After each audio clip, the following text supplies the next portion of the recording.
I think the Chicago filmmaking community is highly underrated. I am amazed how much networking is going on here and how enthusiastic people are here. So tap the resources that are here, because this is an amazing city and an amazing community.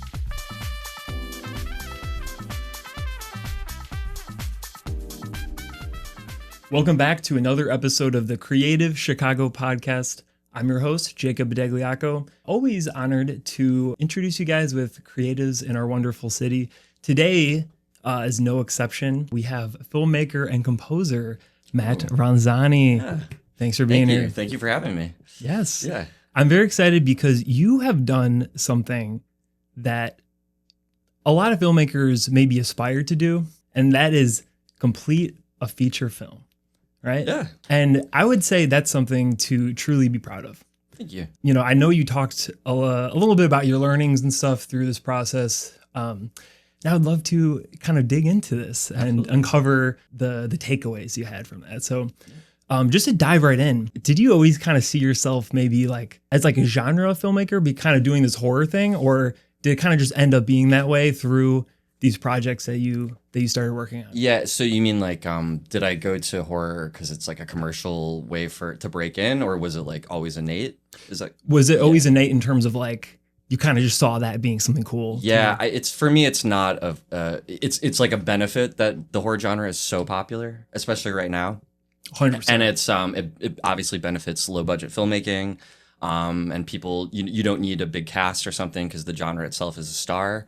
And it attracts people, and obviously we're seeing that with like Backrooms and Obsession right now, this like phenomenon of it. But that's all icing on the cake for me. I'm attracted to horror for very specific reasons. I love the aesthetics of it.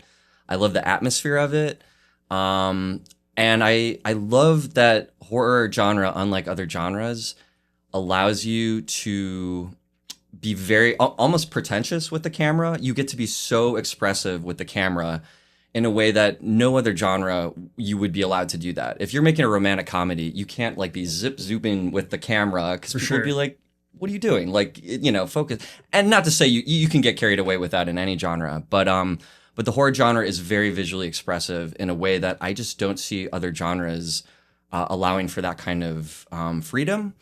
And maybe it's like the film school nerd in me, but I still love it when directors go in the swimming pool or what in Boogie Nights or whatever it is. Yeah. Like, I love that kind of stuff. I've talked to people who are much more like, no, pull it back, reel it in. And there are films that benefit from a more kind of fly on the wall style of camera work. But I love how the horror genre is so atmospheric and so, it just allows for so much visual expression. So that would be a major pull. Also, I just grew up on the stuff, Sure. And it's just fun. It's fun to have like the big bad thing that keeps coming like that. I always want to be like that 12-year-old who's like excited about movies. That was when it was like the most real to me to go to the movies, and I want to keep that enthusiasm with everything I do.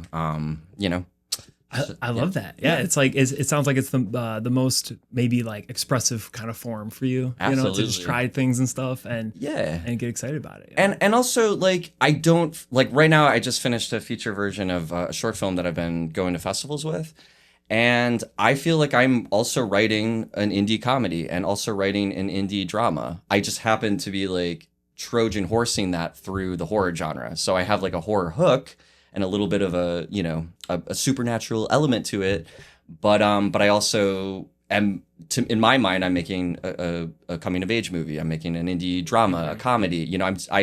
I feel like I'm not excluding other genres. I'm just bringing them into a very marketable genre. I would certainly consider doing other genres as well, but like I said, I feel like I can still make a comedy. I can still make a drama. I can still incorporate all those other things. And I've actually just been recently, I know I'm way behind on this, but I've just started watching Twin Peaks for the first time. Like, I'm very familiar with all his films and stuff, but I have never actually watched Twin Peaks, and like getting roped into it, I'm just like, I remember like David Lynch's approach to genre is like all of the above. Like, you don't have to classify. You can have a scene that's like really scary and then it's followed by something really funny, and it's more exciting because of that. So, I can choose the best, right? Absolutely, yeah. Yeah, I love that. Let's talk about the two projects where you've recently went all in with.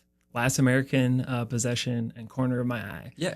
Last American Possession being the feature film that you decided to just kind of get up and go shoot this. Yeah. What I'm really curious about here is there must have been a lot maybe of mental prep leading up to this moment, because no one just gets up and shoots a feature length movie with a crew of yourself, nonetheless. Right? Yeah, we should specify it's a crewless film. I made it on my phone, and we shot it in like 4 or 5 days. I think it was a bit in pieces. I was out of film school. I made some short films.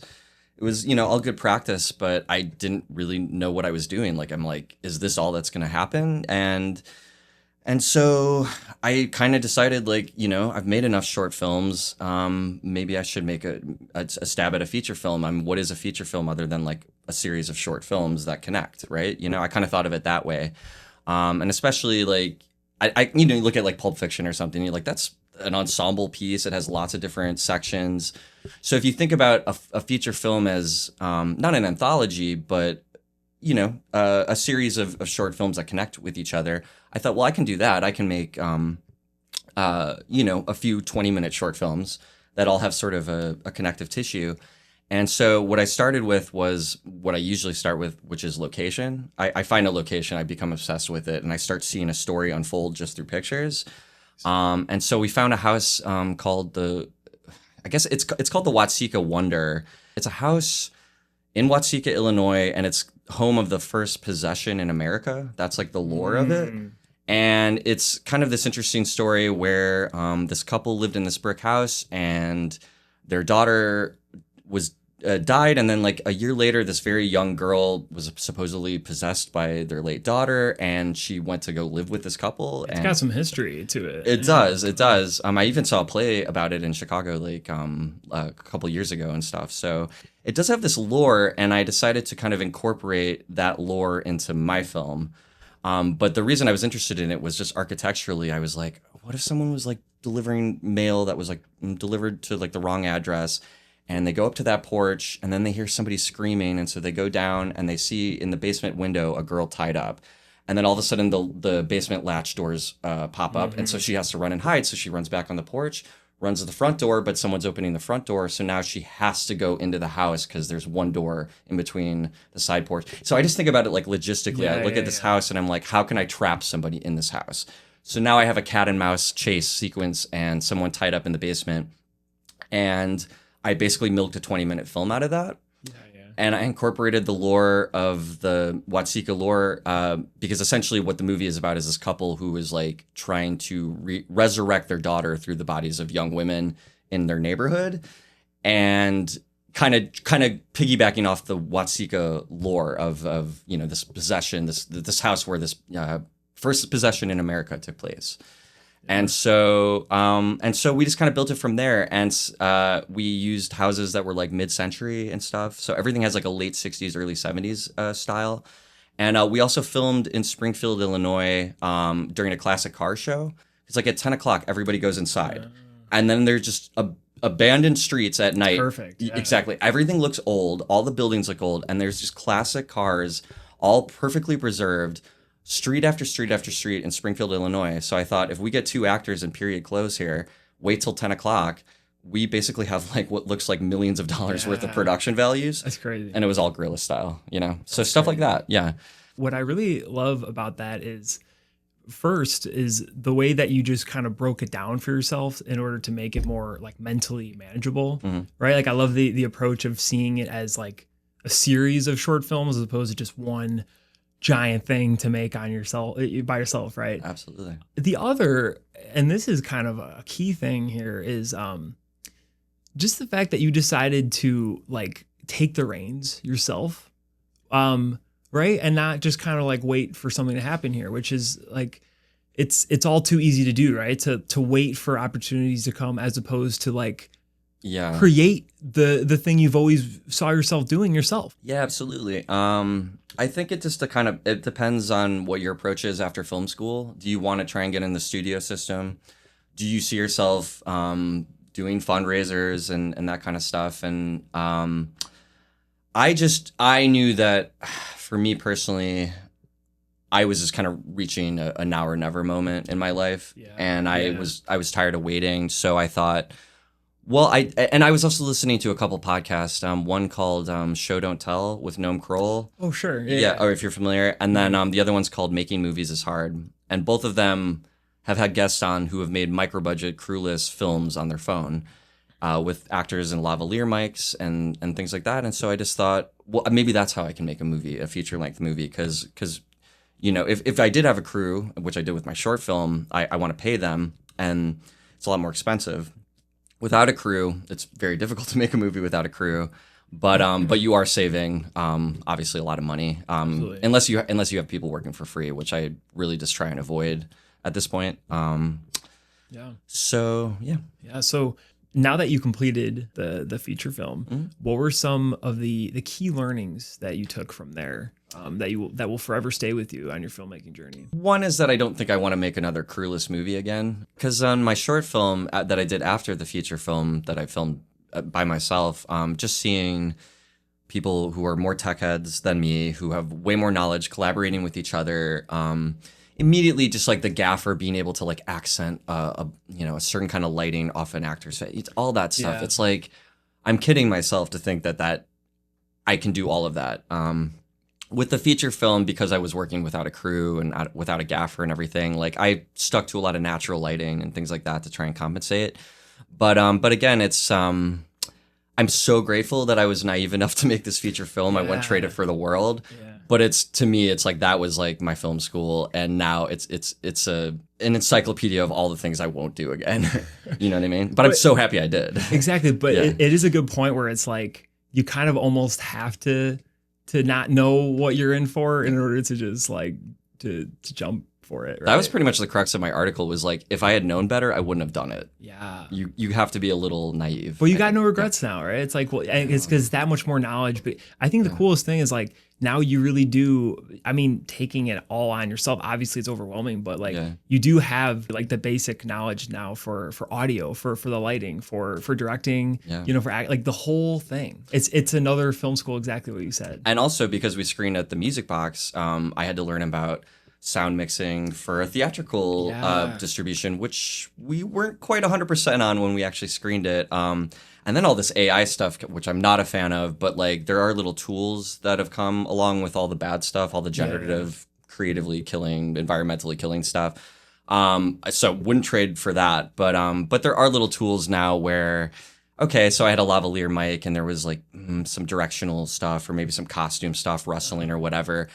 There's like AI now that can just take the actor's voice, predict what it would sound like, and like basically deliver the dialogue as if it was from a boom mic, like, which is insane. Like, so like I used a couple of those tools to enhance what, beyond what we screened at the Music Box. Like, it's a better film now than what we screened. It's more polished. It sounds better. It looks better. I would probably be mortified if I had to watch the film that we screened at the Music Box now, because we've done so much work on it since. But it's always a learning progress, though, right? Absolutely, you continue on. Yeah, and I I've already been humbled enough by like all of it and everything. So but I'll tell you this much, like, because I made this feature film by myself, like on this phone, and it's got a certain look to it and everything. I can show people the trailer.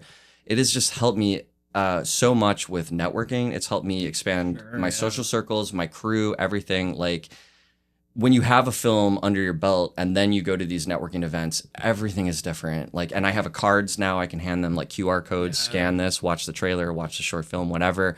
It's just made everything so much easier. When you're just going and you're like, I have an idea, it's a lot harder. People, I mean, you're right. They want to see the experience to back it up. Yeah. You can go in with more confidence and be like, actually, you walked the walk here, right? Followed through. That's all that is huge. And I almost like don't have to present myself as confidently, because I can present myself more humbly, because I'm like, here's my film, here's the mistakes I made and everything. Whereas when you're just talking about an idea, you almost have to be like a pitch man. You have to be like, this is the greatest thing since sliced bread. And it's it's just easier to be like, here it is. You decide what you think of it. But 1,000,000%, yeah. I remember when we had first met, it was at one of these networking events, just like you mentioned, and that was, you had brought up The Corner of My Eye short film, and I remember watching that on my own and being like, yeah, really impressed. Where I was like, wow, this is all very high quality. Some of the like the shots really stuck with me. Like I still think of like the drone shot after like toward the end, or just like how it just got bigger in scope, you know, and all that. Yeah. What were some of these key learnings that you took from the Last American Possession into the production of your short? Because that was after the fact. Yeah, well, I mean, just again, like working with crew members who just, because I'll never be as knowledgeable as them. Like I'm just not built or wired to like be that into tech. They're specialized. Yeah, and I know where my strengths lie, and I know that there are people who are just way better at that. So learning to immerse myself with people who are more technologically knowledgeable than me, in order to, so that I can do what is essentially really my job as a director, which is to direct the actors and to articulate to the crew what I'm looking for, and outsourcing so much of that to focus on what you need to yourself, right, for your role. Yeah. So that was huge. Learning to consolidate a schedule better, and Nice. I don't know, man. It just, the short film went very well, and I think with both of them, like I lucked out so much more than I like had setbacks and stuff like that. So I feel kind of stupidly lucky, like you know what I mean. I don't even know if it was really on my end, like figuring all this out. It was just jumping into the deep end and giving it a shot. But I knew that with this short film, which is an adaptation of my friend's short story, it more conceptually than anything else. He basically wrote a short story at a writer's retreat. This Corner of My Eye concept where you see something out of your peripheral vision, you look directly at it, it's not there, and I like immediately stopped. I was like, Kurt, we have to make a proof of concept of that. That's incredible. That's the next It Follows. That's the next Lights Out. That's such an easy hook. But yeah, I don't know. It just, I had such faith in this idea, and I just kind of immediately started coming up with ideas of like, how can we represent that visually?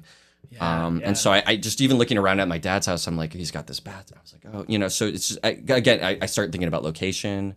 What do I have available? How can I set up a shot here or there?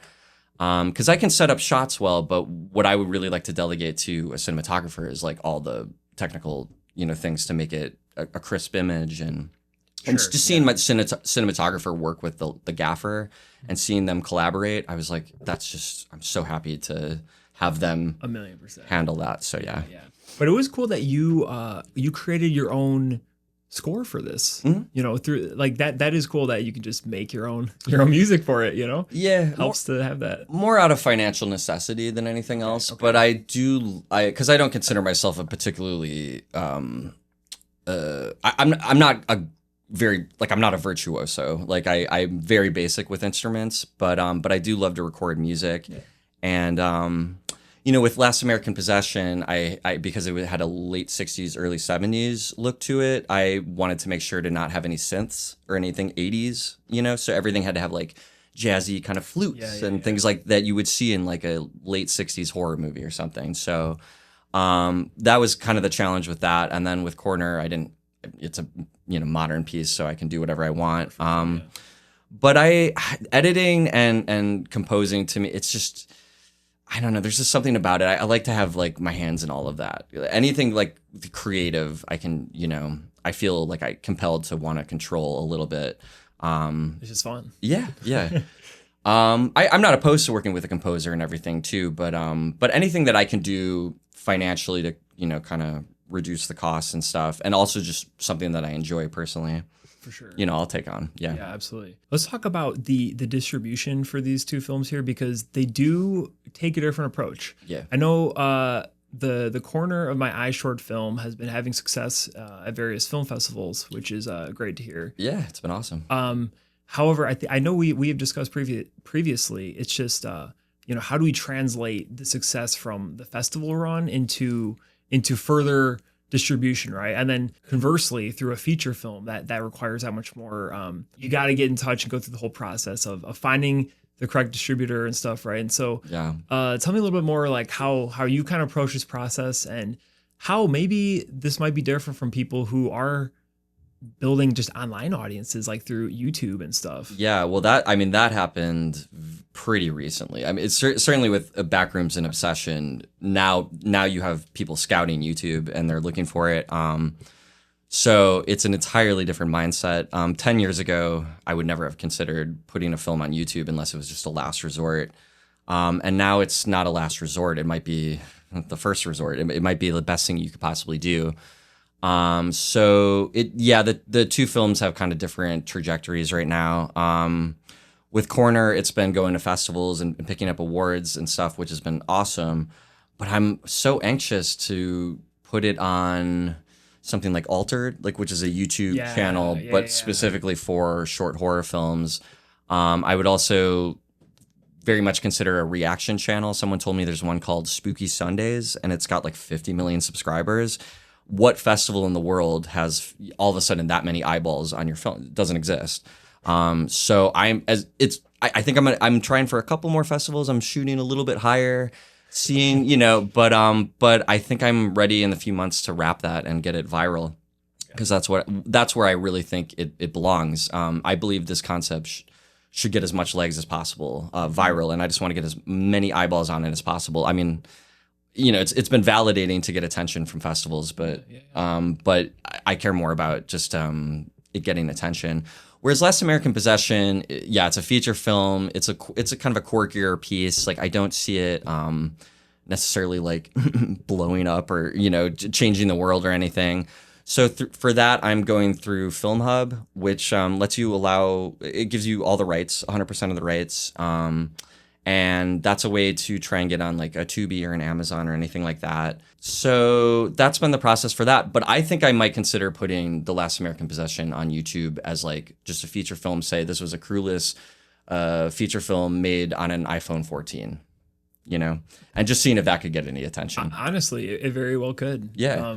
Yeah, exactly. Saying maybe in the title, like how it was produced, because then people are like, oh, well, it almost gives them like it's like, wow, this is possible, like on an iPhone. That was always the idea. I wanted it to inspire other filmmakers to be like, if people aren't knocking on your door willing to give you money and you're kind of burnt out on it, try a different approach, For sure. Pick up your phone. Yeah. I think a common thread here, but I mean, between both these projects is really like people just want to see like where are the audiences at? Like, are you creating it yourself through your own online following and stuff, or are you going to try to connect the project to something that already has that established? Because like there's the YouTube channels that have, there's like Dust for like sci-fi and stuff, right? Yeah. You mentioned the one for horror and stuff. Altered, so it's just like whatever you can do to kind of connect with the right places is kind of the best you can do, unless you're really making something yourself. I would certainly benefit from piggybacking off of someone's established following, because I certainly don't have it, and I've always. Social media and I have never been friends. I have never been able to attract a viral audience. I don't know how one does that. I do have some work under my belt, and I'm excited to get it out there. But as far as the magic to growing a following, it's more elusive to me than ever. I don't know how these platforms work. I don't know how the algorithms work. All I know is that I have work under my belt now, and I'm very excited to get it out there. And yeah. No, just focus on your own craft, which is the filmmaking itself. Yeah. And, at a certain point, if you continue to churn them out, it's like the work's got to show for itself. Yeah. And I think The Last American Possession is sort of like an indie experimental kind of my first kind of stab at it with the corner of my eye. I'm kind of just like, is anybody paying attention? Because and again, I'll brag about it a little bit because it's not my concept. It was Kurt's, my friend Kurt's concept. But I'm like, this is such a commercial hook. Like, come on. Like, so, I believe that short film in a just world would get viral attention. I thought about making like a shorter version of it, because sometimes, a minute or two is better than like a 10-minute drama that then becomes a horror movie in the last 2 minutes. But I'm kind of at a point too where I don't want to just do jump scares. Like, I want it to be about something. Yeah. As we kind of start to wrap up here, what would be next for you in your career? I know you're looking for the distributor for Possession. You said you got some other projects under your belt. I don't know if you'd like to share anything along those lines. I'm still thinking about Corner, because we made the short film, but it was always intended to be a proof of concept.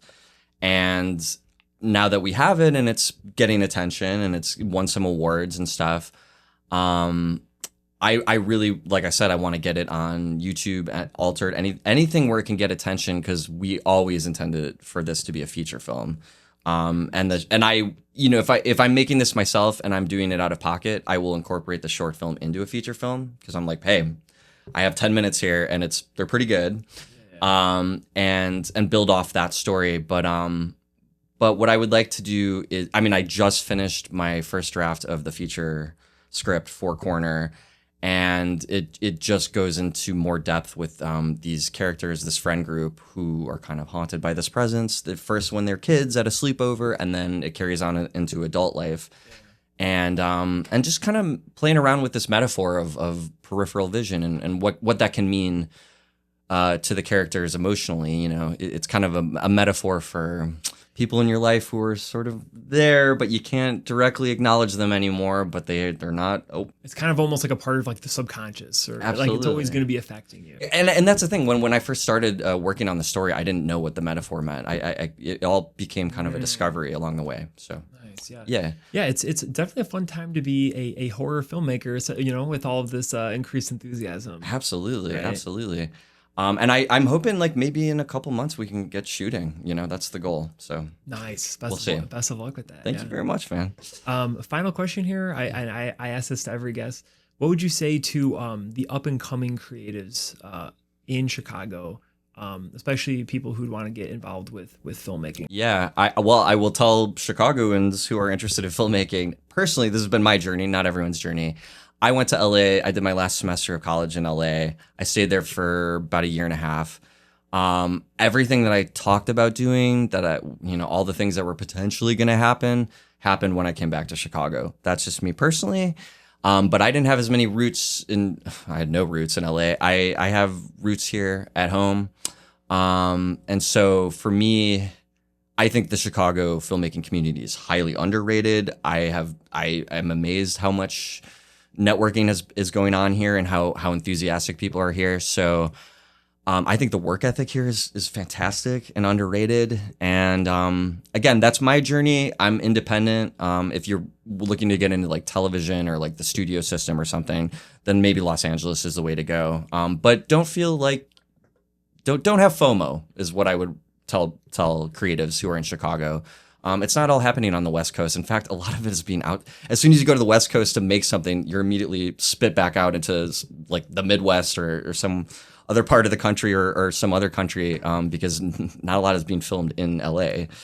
So it really depends on what you're trying to do. If you're trying to get into the studio system, then yeah, sure. But if you're trying to make things independently, tap the resources that are here, because this is an amazing city and an amazing community. I mean, because we've been to a lot of networking events together, and there's no end to the supply of creativity here, and also the work ethic here is fantastic. Yeah. So I was just gonna say, I completely agree with you, dude. Like, I've also been blown away with the filmmaking community. I'm excited to kind of continue to see like what comes out through the city here, Well, I hope to see more people guest on your show, who.